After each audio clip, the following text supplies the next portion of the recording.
মশা তো এই জন্য তৈরি হয়েছিল, 800 বৎসরের রাজত্বকে ধুলায় মিশাইয়া দিছে মশা।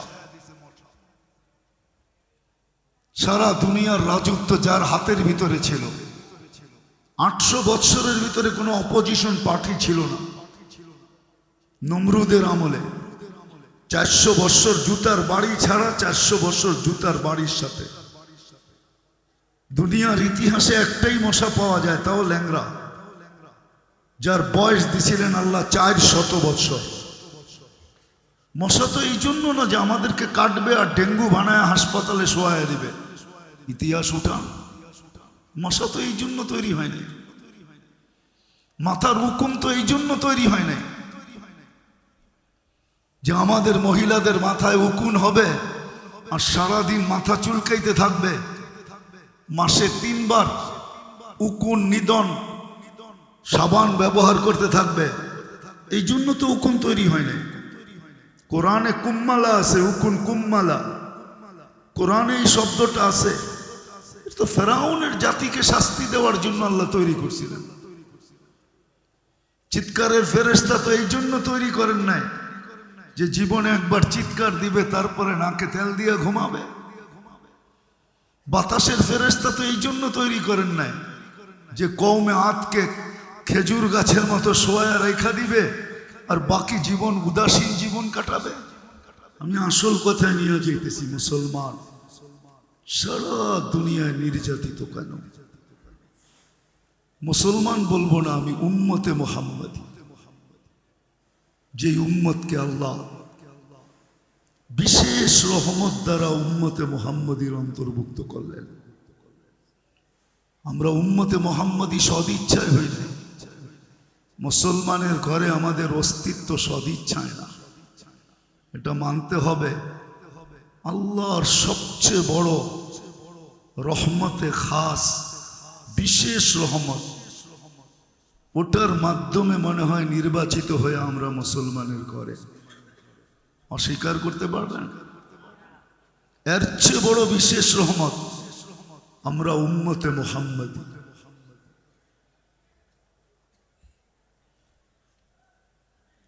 এই জন্যই তো কোরআন বলছিল, দুটা বিশেষ রহমত যদি না হইতো তাহলে কোরআন এই কথা কোনোদিন বলতো না। আমার উপরে রাগ হয় না, আমি জানি গতকালকে কি বয়ান হয়েছে, আজকে সারাদিন কি হয়েছে আমার জানা আছে। 2.5 ঘন্টা পর্যন্ত তো আমি শুনতেছিলাম, কিন্তু আমার এই প্রশ্নের উপর আপনার রাগ হয় না। একটু বিবেক দিয়া ভাবেন, শুধু প্রতিবাদী হওয়া উচিত ছিল না আমাদের,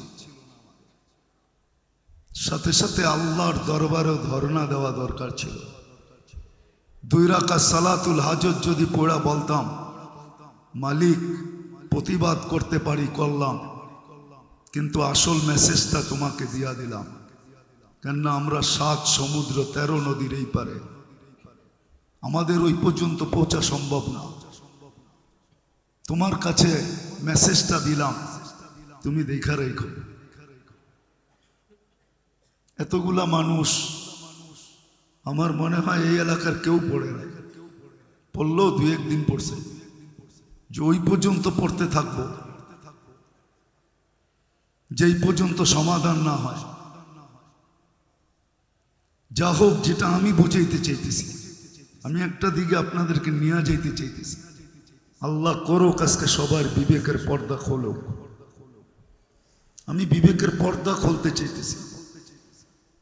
যতদিন পর্যন্ত বিবেকের পর্দা না খুলবে, ডুস খাইলে বলে হুশ হয়, চোর গেলে বুদ্ধি হয়।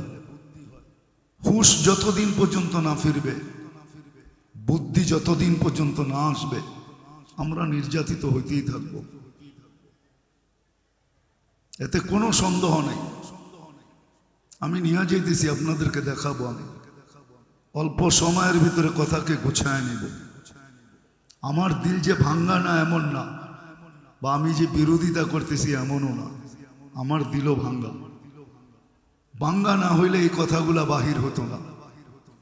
আমার দিলটা আপনাদের মতোই ভাঙ্গা, রক্তক্ষরণ হইতেছে আমারও, যেমন আপনারা বলবেন আমাদের হইতেছে।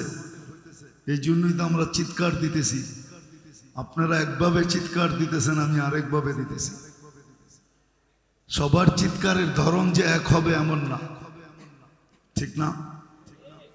চিৎকারের ধরন ভিন্ন তো হইতে পারে, আমারটাও চিৎকারই। তো যেটা বুঝাইতেছিলাম, যে মুসলমানের ঘরে আল্লাহ আমাদেরকে অস্তিত্ব দিলেন, জন্ম দিলেন বিশেষ রহমতের মাধ্যমে, উম্মতে মুহাম্মদী বানাইলেন। কোরআন আমাদেরকে বোঝায় আনতুমুল আলাউনা, তারপরে কোরআন ঘোষণা দেয় আনতুমুল আলাউনা, তোমরা সবার উপরে থাকবে, তোমাদের উপরে আমি কাউকে উঠতে দিব না।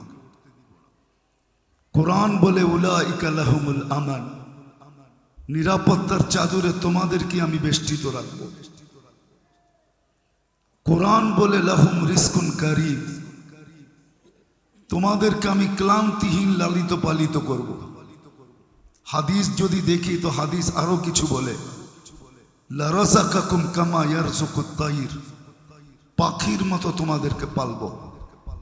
কোরআন যদি দেখি তো কোরআন বলে লাহুম হায়াতান তাইয়্যিবা,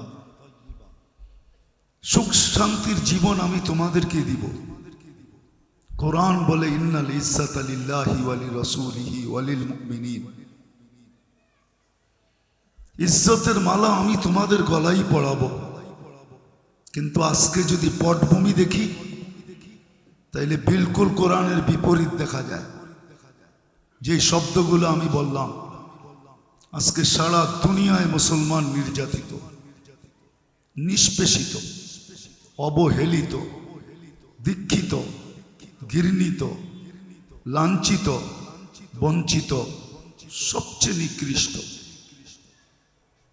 যদি না হইতো তাইলে প্রাণীবাদী বলে একটা সংস্থা আছে দুনিয়াতে, যারা প্রাণী নিয়ে কাজ করে। আপনাদের এলাকায় আছে কি আমি জানি না, কিন্তু আমাদের খিলগাঁও এলাকায় দেখি মাঝে মাঝে ফজরের পরে কিছু লোক ছুটে আসে কুকুরের বাচ্চাগুলাকে খাওয়ানোর জন্য, কুকুরকে আহার দেওয়ার জন্য। আপনাদের এলাকায় আসে কিনা জানি না আমি, কিন্তু আভিজাত্য এলাকার ভিতরে আসে প্রতিদিন সকালে, ফজরের পরে চলে আসে, কনকনে শীতের ভিতরে আসে। ওদেরকে যদি জিজ্ঞাসা করা হয় এই সাত সকালে আপনি কুকুরকে খাওয়াইতেছেন, তারা বলবে আমরা প্রাণীবাদী, প্রাণী নিয়ে কাজ করি। আজ পর্যন্ত পেপারের পাতায় পাবেন না, 34 দিন হতে চলল, কোন প্রাণীবাদী সংস্থা একটা বিবৃতি দিছে মানুষও তো একটা প্রাণী না? প্রাণী না? হ্যাঁ, প্রাণ আছে ভিতরে না নাই? মানুষও তো একটা প্রাণী। একটা বিবৃতি আপনি আমাকে ফেসবুকে দেখাইতে পারবেন না, কোনো মিডিয়ায় দেখাইতে পারবেন না যে প্রাণীবাদীরা একটা বিবৃতি দিছে যে দিনরাত বোম মাইরা এতগুলা মানুষকে কেন মারা হইল। কিন্তু যদি এতগুলা কুকুরকে কোথাও বোম মাইরা মারা হতো, আমাদের ছোটবেলা দেখছি ঢাকা শহরে সিটি কর্পোরেশনের থেকে লোক আসতেন, রাতের বেলা ইঞ্জেকশন দিতেন কুকুরের গায়ে আর উঠায় নিয়ে যেতেন। এখন তো প্রত্যেক গলিতে রাত্রে মানুষের সম্মিলন না হইলেও কুকুরের সম্মিলন হয়, না হয় না? মনে হয় বুঝাইতে পারি না। আমি তো প্রতি রাত্রেই দেখি, ঢাকা যখন ফিরি রাত্রে বাসায় ঘুমানো যায় না, কেননা আমার গলির ভিতরে অনেকগুলা থাকে। নতুন কোনো মানুষ গেলেই তার পিছে ছুটতে থাকে আর আওয়াজ করতে থাকে, আর নিচের আওয়াজ উপরে বেশি লাগে, নিচে কম লাগে। একটু উপরে থাকি তো আওয়াজে ঘুমানো যায় না। এরকম প্রত্যেক গলিতেই কুকুরের সম্মেলন হইতেছে। এখন আর সিটি কর্পোরেশন আলাদা নেয় না, কেননা প্রাণীবাদীরা এর বিরুদ্ধে দাঁড়াইছে, না মারা যাবে না, এরা প্রাণী, অবুঝ প্রাণীকে মারবেন কেন? কিন্তু আজ পর্যন্ত আমাকে বুঝান, বলোক আমাকে, যারা 24 ঘন্টা মিডিয়ার মধ্যে চোখ রাখে, যে মিডিয়ার কোন শিরোনামে উঠছে যে প্রাণীবাদীরা একটা কথা বলছে, একটা খবর দিছে, এটা বিজ্ঞাপন দিছে একটা, যে এতগুলা মানুষকে রাত দিন বোমবারি করে কেন মারা হইল, নিরীহ মানুষগুলাকে। হামাস তো একটাও মরে নাই, ওরা মরবে তো মরবে কোত্থেকা? ইঁদুর কি মারা যায় নাকি? ও তো গর্তে থাকে। হামাস তো বিচ্ছু, কোত্থেকে মারবে? গর্তের ভিতরে ঢুকতে পারলে না মারবে, তারপরে ও তো বিচ্ছু, ওকে কোত্থেকে মারবে? কিন্তু নিরীহ মানুষগুলা মারা গেল। বোঝা গেল প্রাণীবাদীদের চোখেও আমরা যদিও প্রাণী, কিন্তু কুকুরের চেয়ে নিকৃষ্ট প্রাণী, নাইলে ওরা বিজ্ঞাপন দিত। আজকে আসেন, আমি কথা গুছায় নিয়ে আসছি, কেন আমরা নির্যাতিত? যে উম্মতকে আল্লাহ কুদরতি হাতে বাছাই করলেন, আমরা বাছাইকৃত, কুদরতি হাতে বাছাইকৃত এই উম্মত। মানব জাতির ভিতর থেকে সর্বপ্রথম আল্লাহ আমাদেরকে বাছাই করছেন। আমি আমারটা বলি, আপনাদেরটা জানি না, বলে থাকি আমি আমারটা। মনে হয় লক্ষ কোটি মানুষের ভিতর থেকে আমি যখন কুদরতি হাতে উঠছি, তখনই মনে হয় আল্লাহ বলছেন তোকে উম্মতে মুহাম্মদী বানাইলাম। এরকম প্রত্যেককে আল্লাহ বাছাই করছেন। হুয়াজতাবাকুম, আল্লাহ আমাদেরকে বাছাই করা উম্মতে মুহাম্মদী হিসাবে। কোরআনে আমি 5টা দেখাইলাম, 5 ডজন দেখানো যায় যে কোরআন আমাদেরকে মর্যাদা দিয়েছেন। কিন্তু আজকে আমরা নির্যাতিত কেন? আমার মনে হয় গরম শুনতে শুনতে আপনাদের ঠান্ডা ভালো লাগতেছে না, এই জন্য আমি কথাকে গুছায় নিয়ে আসতেছি। 10 মিনিটের ভিতরে গুছায় ফেলবো। আজকে 2টা কারণে আমরা নির্যাতিত। ইসলাম যদিও আল্লাহ নির্বাচিত, ইন্নাল্লাহ আস্তাফা লাকুমুদ্দিন, মুসলমান হিসাবে আল্লাহ আমাদেরকে কুদরতি হাত দ্বারা নির্বাচিত করছেন। ইসলাম আমাদের জন্য আল্লাহর পক্ষ থেকে নির্বাচিত। আমরা ইসলামের লাজ রাখি না। আমার সমাজের 99% মানুষ, যুবক বলেন আর নারী, যুবক বলেন আর যুবতী বলেন, পুরুষ বলেন আর নারী বলেন, শিক্ষিত বলেন আর অশিক্ষিত বলেন, সবাই আমরা গায়রুল মাগদুবি আলাইহিম ওয়ালাদ-দাল্লিন। যদিও আমরা প্রত্যেক নামাজে পড়ি, কারি যদিও তার কেরাতের সুর উঠায়,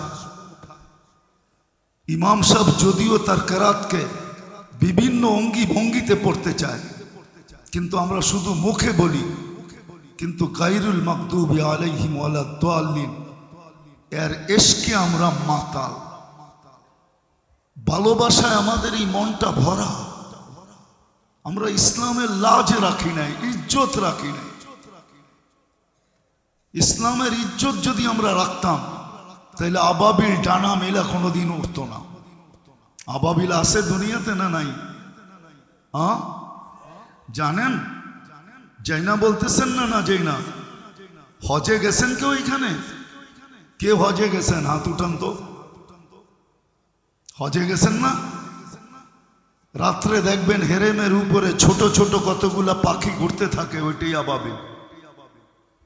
আমাদের দেশও আছে। সপ্তাহ 2 আগে হবে, বিকালবেলা আমি কাঁচপুরে দেখতেছিলাম, কাঁচপুর ব্রিজের উপর দিয়ে উঠতেছিল। আবাবিল তো এই জন্য তৈরি হয়েছিল না যে ডানা মেলা উঠতে থাকবে আর শোডাউন করতে থাকবে। আবাবিল তো এই জন্য তৈরি না। মশা তো এই জন্য তৈরি না যে কয়েলের ব্যবসা করবে আর মালদার হতে থাকবে আর মশারির ফ্যাক্টরি বানাবে আর বৎসরে আমরা 3-4 বার চেঞ্জ করব। মশা তো এই জন্য তৈরি হয় নাই যে স্প্রে আলারা স্প্রে বানাবে আর টাকার পাহাড় বানাইতে থাকবে। মশা তো এই জন্য তৈরি হয় নাই। উঠান ইতিহাস, নমরুদি জাতিকে তো আল্লাহ ধ্বংস করছিলেন মশা দিয়া। মশা তো এই জন্য তৈরি হয়েছিল। 800 বৎসরের রাজত্বকে ধুলায় মিশাইয়া দিছে মশা। সারা দুনিয়ার রাজত্ব যার হাতের ভিতরে ছিল। 800 বৎসরের ভিতরে কোনো অপোজিশন পার্টি ছিল না। নমরুদের আমলে 400 বৎসর জুতার বাড়ি ছাড়া, 400 বৎসর জুতার বাড়ির সাথে। দুনিয়ার ইতিহাসে একটাই মশা পাওয়া যায়, তাও ল্যাংড়া, যার বয়স দিছিলেন আল্লাহ 400 বৎসর। মশা তো এই জন্য না যে আমাদেরকে কাটবে আর ডেঙ্গু বানায় হাসপাতালে শোয়ায় দিবে। ইতিহাস উঠান, মশা তো এই জন্য তৈরি হয় নাই। মাথার হুকুম তো এই জন্য তৈরি হয় নাই যে আমাদের মহিলাদের মাথায় উকুন হবে আর সারাদিন মাথা চুলকাইতে থাকবে। মাসে 3 বার উকুন নিদন সাবান ব্যবহার করতে থাকবে। এই জন্য তো উকুন তৈরি হয় নাই। কোরআনে কুম্মালা আছে, উকুন কুম্মালা, কোরআনে এই শব্দটা আছে।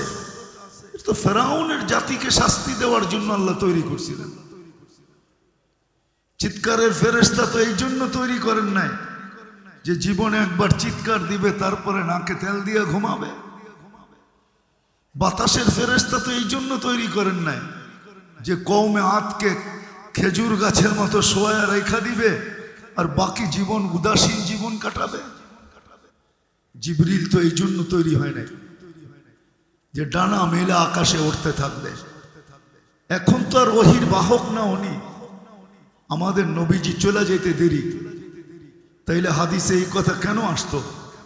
নবীজি যখন দুনিয়ার থেকে যাইতেছিলেন তো জিবরিলের চোখে পানি ছিল। আল্লাহ রসুল জিজ্ঞাসা করতেছে আপনি কাঁদেন কেন? তো বলছে এলপিআরে চলে যাব। ওহির সুবাদে নৈকট্যময় যাওয়ার সুযোগ হতো, কিন্তু আজকের থেকে আর ওই নৈকট্যময় জায়গায় যাওয়ার সুযোগ হবে না।